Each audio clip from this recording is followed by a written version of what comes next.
Y entonces, chavalo. From Cafeteria Film Studios in Miami, Florida, FreshorPhresh presents Que Bola, where we talk to various movers and hustlers in South Florida who are popping off and succeeding, and in the process, how they're influencing the 305 culture. My name is Darwin Figueroa, and I am your host. I hope you enjoy this, and let's get into it, all right? Listo. In this week's episode, we sat down with Tony Mendoza, an artist, a muralist. I'm sure you've seen a lot of his work all throughout South Florida, and an all-around visual artist. I really enjoyed this talk. I hope you guys enjoyed as well. So let's get into it. All right, let's go. So we're in the studio with artist, local resident, Tony Mendoza. Thank you for coming out to the show, Tony Mendoza. So Tony, tell me a little bit about yourself. Well, first, thank you for inviting me. And I'm an artist. Okay. Here in Miami. Okay. I was, my parents are from Cuba. All right. I was born in New York. All right. Like all good Cubans, I lived in Union City for a while when I was a little kid. And then we moved down here, and I grew up basically in Little Havana. And went to Miami High, went to all the local public schools, and experienced Miami, in the late 60s, 70s, 80s to the present. And I studied commercial art at Miami-Dade College. When was this? Oh, back in the early 80s. Okay. After I graduated high school in 79, Okay. Miami High. Okay. And, but I fell in love, Okay. got married, Uh-huh. and like the son of working class Cubans, I went to work. All right. And I worked in hotels, and then I worked at the railroad, at the Florida East Coast Railroad, Okay. which founded Miami. Oh yeah. Started Miami. I was there for a few years, and then I went into I went into logistics for a steamship line at the port of Miami. So I worked there also. All right. And a few years ago, still interested in art, still drawing, still painting once in a while as a hobby. All right. And a few years back, That period, all right. So like you're saying you're at the railroad track. How long would you say that period of the railroad track, and then like you thinking that this is something that you want to pursue, how long was that? well, I'm gonna be honest. Yeah. When I was working for the railroad, and then I worked there for a few years, and then I worked at the steamship line. Yeah. I was happy at the steamship line. I loved what I did. Okay. It was logistics. I loved screaming and yelling and getting stuff moved from one area to the other. Okay. I loved what I did. I loved art, but in my mind, again, growing up working class, that wasn't that was, even though I studied commercial art, and by the time that you grew up, Yeah. what I did in commercial art and what they do now is completely different. It's all computers now. Yeah. It was all pasting and cutting and stuff when I was in college.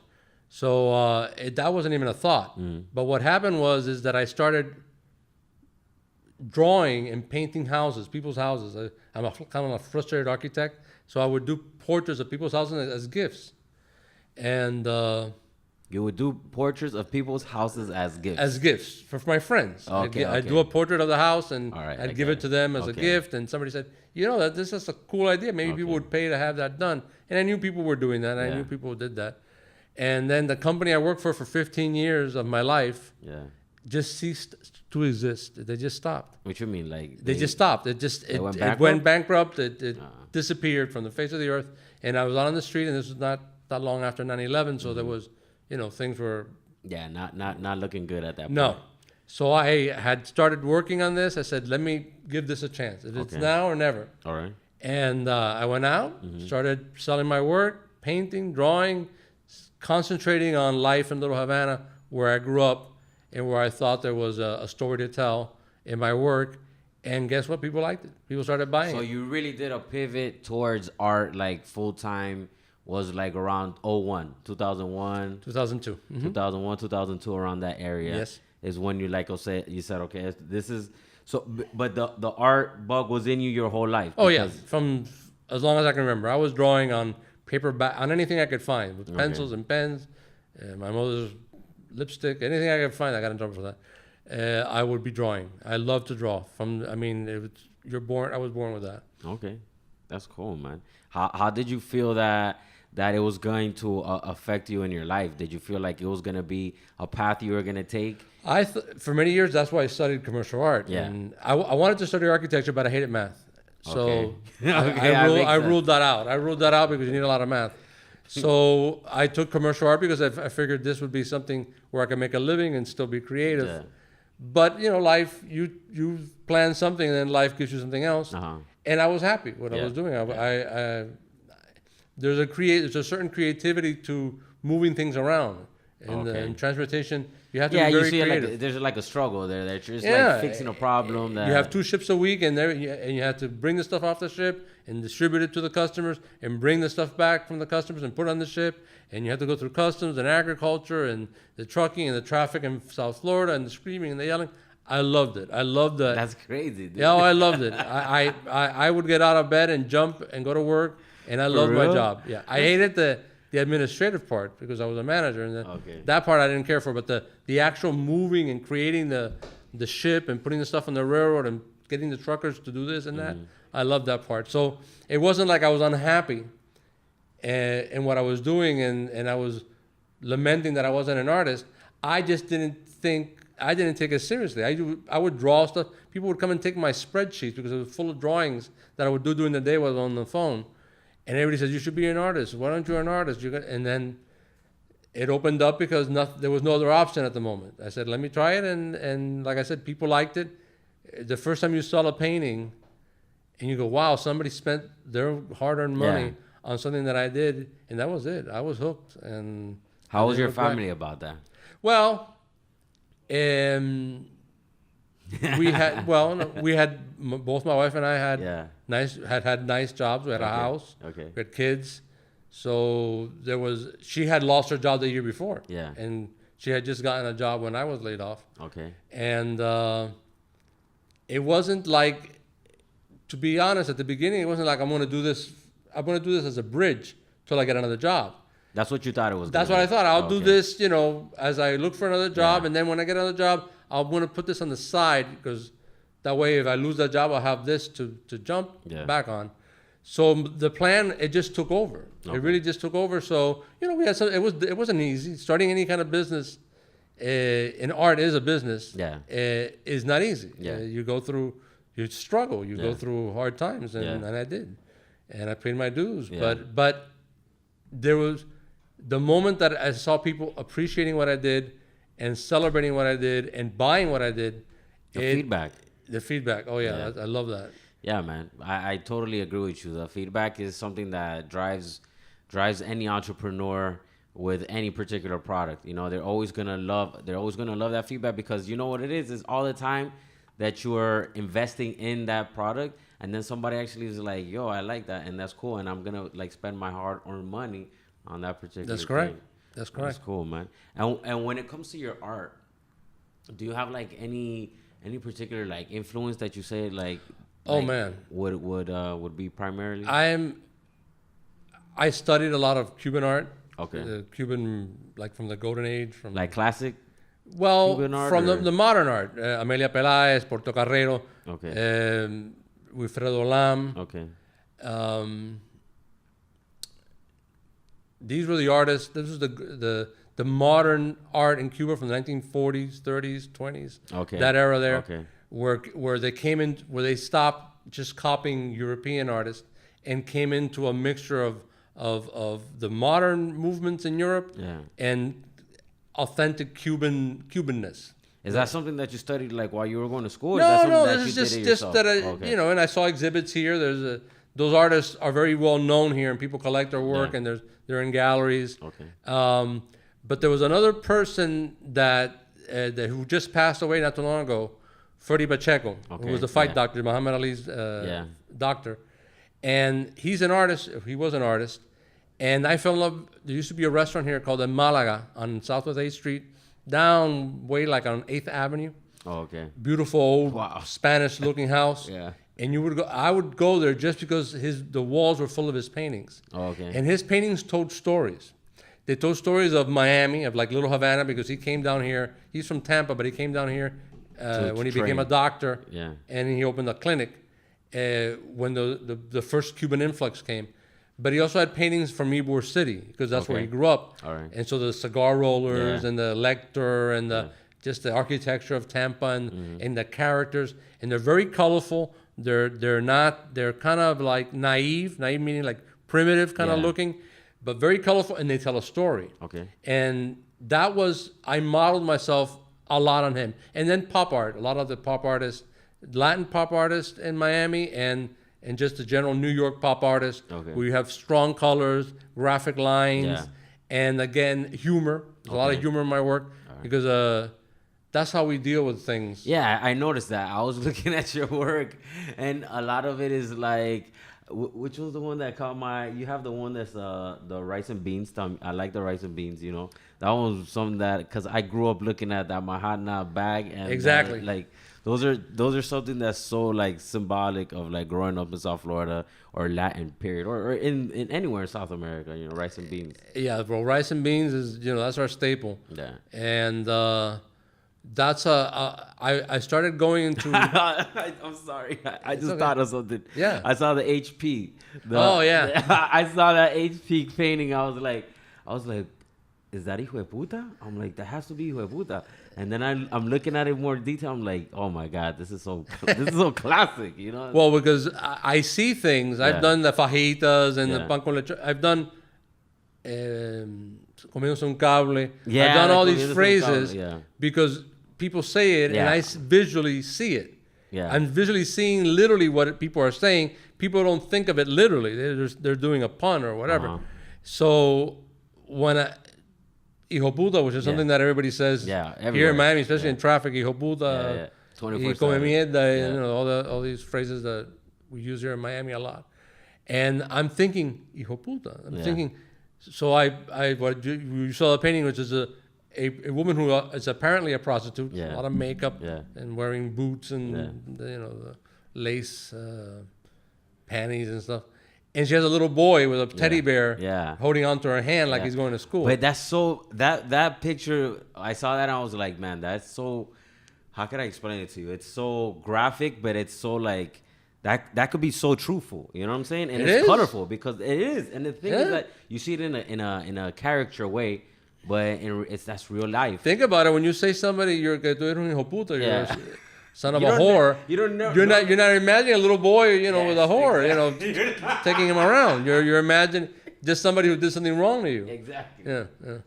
That's why people get a kick out of that. And when you're thinking about this in your head, do you think of it like as in the caricatures, or are you thinking of it like I could try to visualize these two things? Well, sometimes together? Like I did a few years ago, I did el arroz con mango, which is another expression that we use. That one, and I had thought about that for years. Okay. How do I depict arroz con mango? Because rice is a boring thing to paint. It's all white in a bowl, whatever.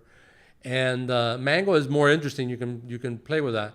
And then one day I'm eating Chinese food and I saw the container. Yeah. So the painting became the Chinese food container and the mango together, and people get a kick because you see the Chinese food container and it's got rice in it. So people identify with it and they laugh with it, and everybody has it in their office. People buy it for their office, the prints, because that's where se forma arroz con mango, where you have the mess.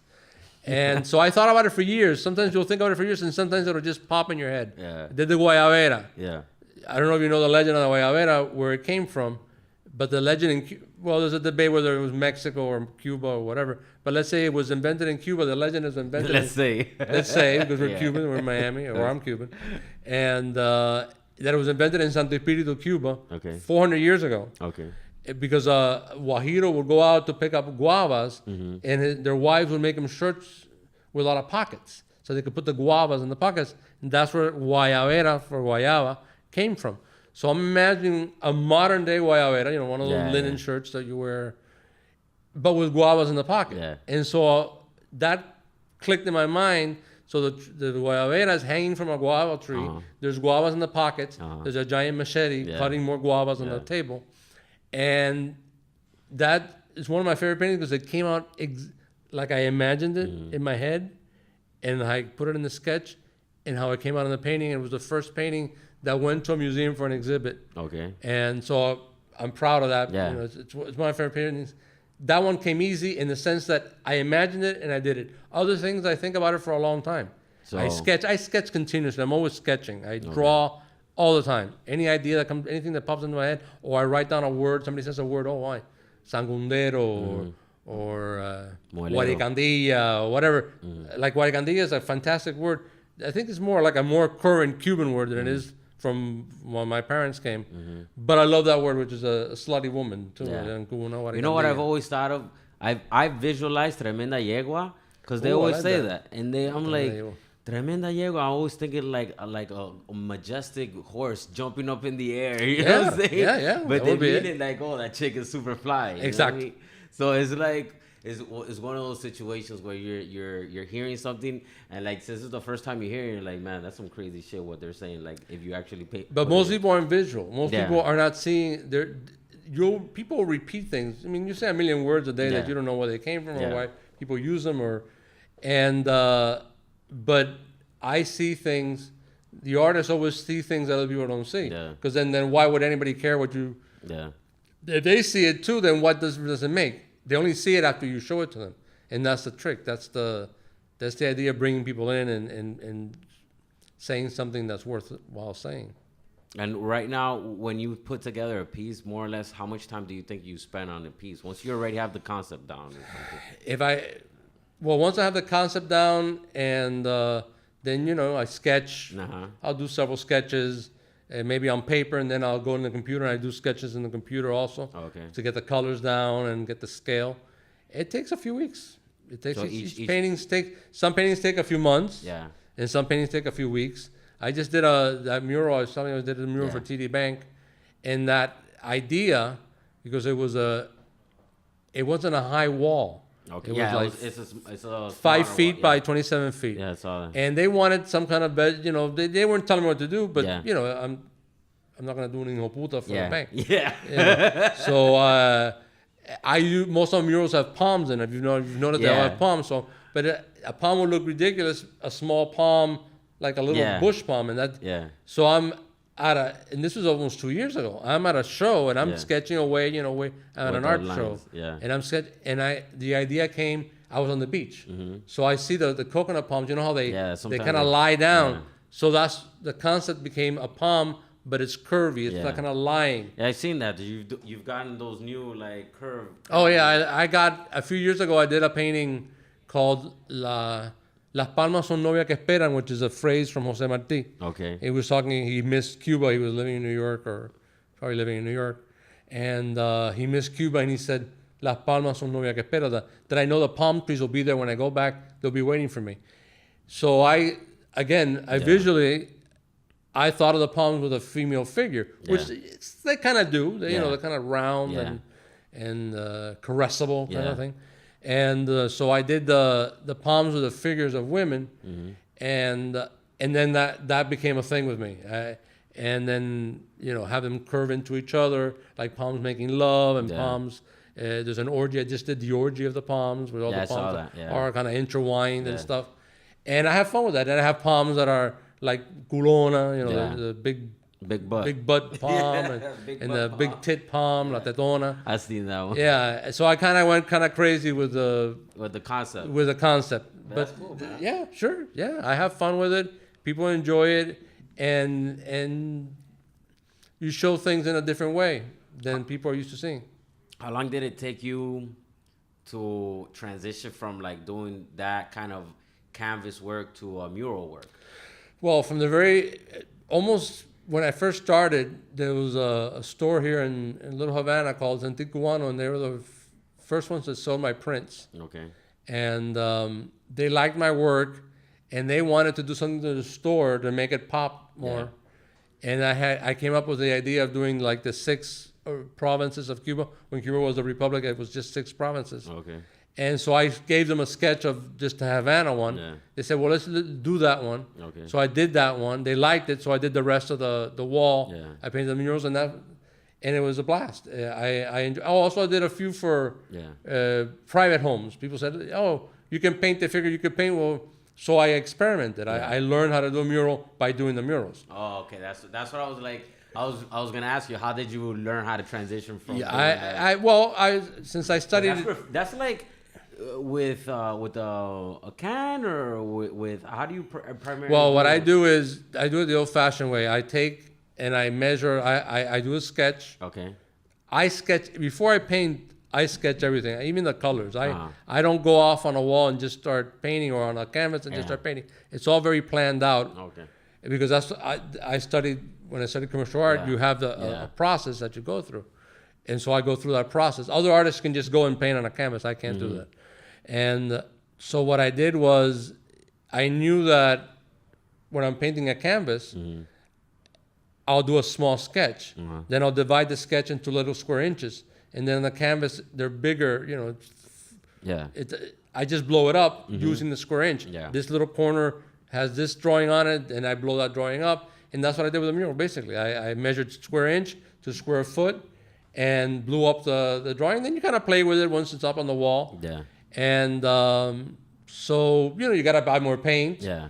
But it's fantastic to see it because it's big, and you see this big empty wall. Yeah. And then little by little, the image comes to life on the wall.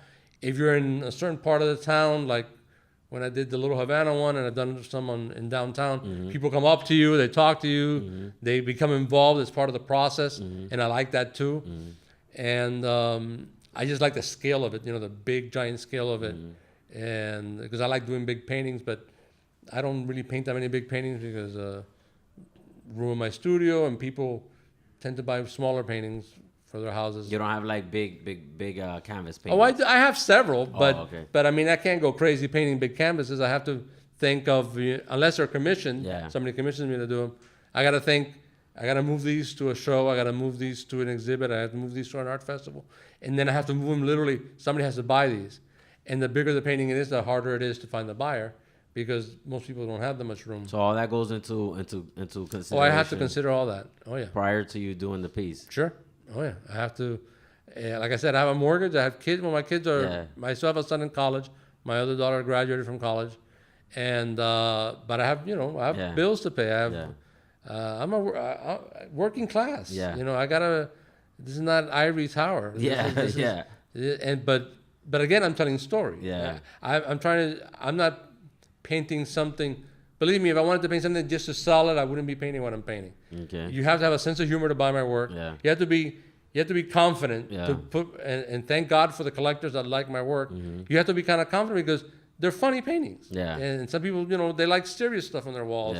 Or pretty stuff on the walls. My stuff is not. My stuff is attractive. It's lively. It's vibrant, but it's funny. They're funny, and people have to be a little bit. They have to be very confident of what they're putting up on the wall. And thank God, like I said, there's people who like it, and they do.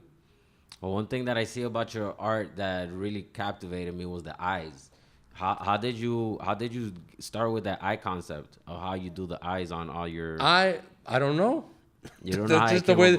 No, that's just the way they do them. And the breast, I do the women's breast. Yeah. It's like almost like an 8. Yeah. That's the way it evolved. I don't think I gave it much thought, to be honest with you. I see Maybe, some. in a few paintings, maybe I had to think about the eye because of whatever the painting the painting is about. But I don't know. It's just the way it is. My brother, who's also an artist, when I first started painting the houses and the people, he says, "Your stuff is cartoony." And I didn't even realize that it was. This is just the way I see things. That's the way I see the world. And I thought it was, which is fine. I wasn't insulted by it. It's fine with me. Yeah. But that's just the way I think things. That's just the way I have a sense of humor. I see things, simple lines, round, curvy women, and stocky men, and then the eyes. Yeah. I like those eyes, man. Thank you. That's one of the pieces that really. I mean, the eyes in any particular piece of work is always gonna captivate you, but your eyes are like they draw you in.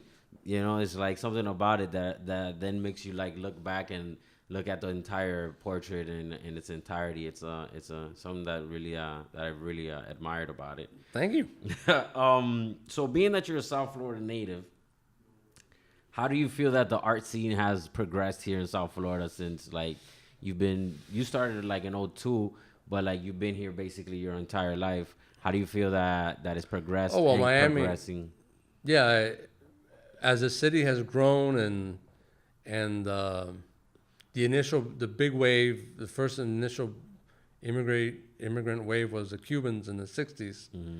And at the beginning in the 60s, they had no money. And so everything in Miami at that time, they would look north, to New York and Boston, Philadelphia. They wouldn't, or Europe. They would look north for their art. And I think the growth of the Hispanic, the Latin population in Miami then brought another perspective.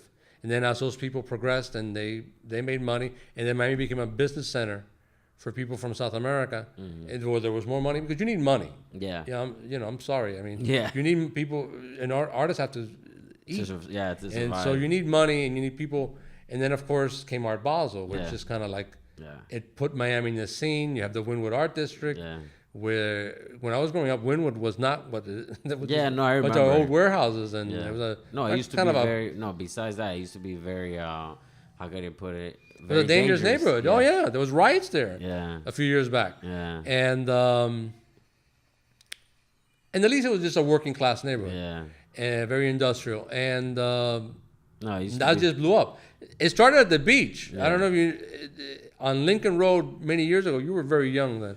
Lincoln Road, Miami Beach, South Beach was God's waiting room. Yeah, I remember that. Yeah, and it was very depressing and very poor. And I used to walk up and down Ocean Drive with my parents when I was like 7, 8 years old, and it was like nothing but viejitos and like rocking chairs. Yeah, that's what it was. Literally like sand blowing across. Well, we called it. We grew up calling it South Beach was La Playa de los Viejos. Yeah, the old people beach. La Playa de los Viejos. La Playa de los Viejos. That's where you going? La Playa de los Viejos. Yeah. Estaba La Primera, which is first, South Point now. La Playa de los Viejos, and then Eden Rock, which was the disco beach. That's when that was my. And that's where all the cool people went, by the Eden Rock Hotel. And so this was all a very poor area. And Lincoln Road looked kind of like, you've seen pictures of Havana where all the stores are closed. And that's what Lincoln Road was like. The stores had all closed, Saks. There used to be a Saks on Lincoln Road, and that closed. And so artists moved in to all these old stores that were closed, and they did their studios. And it became cool. And then came Starbucks. And then came, Crate and Barrel and all that stuff. And then all the artists had to leave because it was too expensive. Yeah. And so they went to Wynwood. Yeah. Now they have to leave Wynwood too, because Wynwood is just outrageous now. Yeah. And some of them are coming to where I'm at. I'm in the Birdwood Art District. Okay. Which is still kind of industrial. There's a lot of artists there, but still mostly industrial businesses and stuff. So we have warehouses and we have affordable rent for now anyway.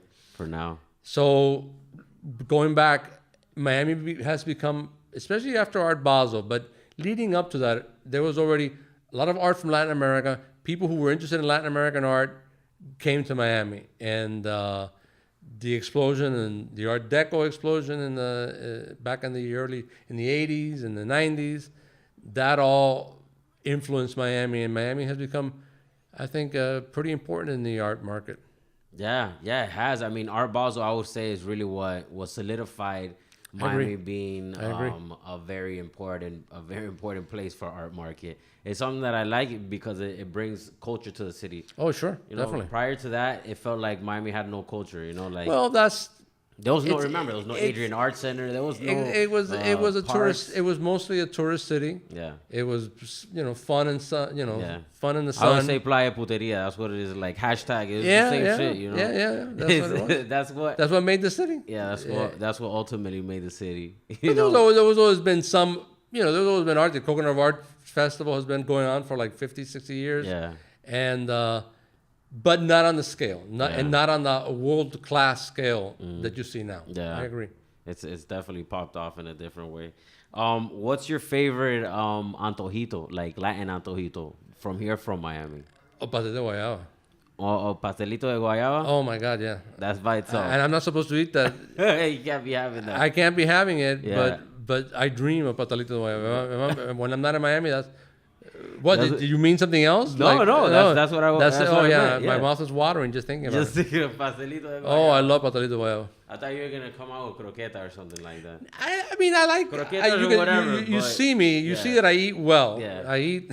tengo buen diente, like the old people say. Yeah. And but when that's like my thing, pastelito guayaba, because it's sweet, but it's not too sweet. And it's kind of flaky. Y con café con leche, in the morning or after dinner. I like other. Or anytime. Yeah, anytime. I can have pastelito guayaba anytime, but I can't. I mean, I limit myself to once on a blue moon because sugar. Yeah. Sugar is dangerous. So I mean. So with the pastelito guayaba being your favorite thing, have you ever put that on paper?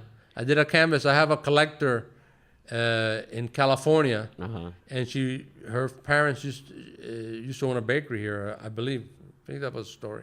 Is whenever you're doing pastel de guayaba, and that's one that I took years because it was kind of hard to depict. Yeah, you can't. It's kind of weird, kind of thing to depict on a painting. Flaky. Bread. Yeah, how do you make flaky? And but I did. I came up with the idea, and I sent her the sketch, and she says, "Oh my God, yeah, it's mine when you finish it, and it's in California." Oh, so that was a commissioned work. It wasn't really. I didn't. Yeah. I didn't commit her to do it. She just wanted it. She had first dibs. Yeah. If you were gonna come up with it. If I came up with it and she saw it and she liked it, it was hers first before I would show it to somebody else. And I do that. There's a few collectors that every time, there's certain paintings that I do that I know they like. Yeah. They said, you do something like that, it's first. I have first dibs. And I call them. I said, I did this, and they like it fine. If they don't like it, I don't force them. Yeah. Of course, if you commission me, that's another story. Then you're paid for it, so it's yours. So. Damn, that's crazy. So with South Florida being like your epicenter, I know that food probably has a lot to do with with the culture here in South Florida. Oh yeah. Does that like leach into your? Oh yeah. My work. I did a series a few years ago. I started with again literally interpreting what we call the food. For example, ropa vieja, which is that shredded beef that Cubans eat. Aligned with old clothes. Yeah.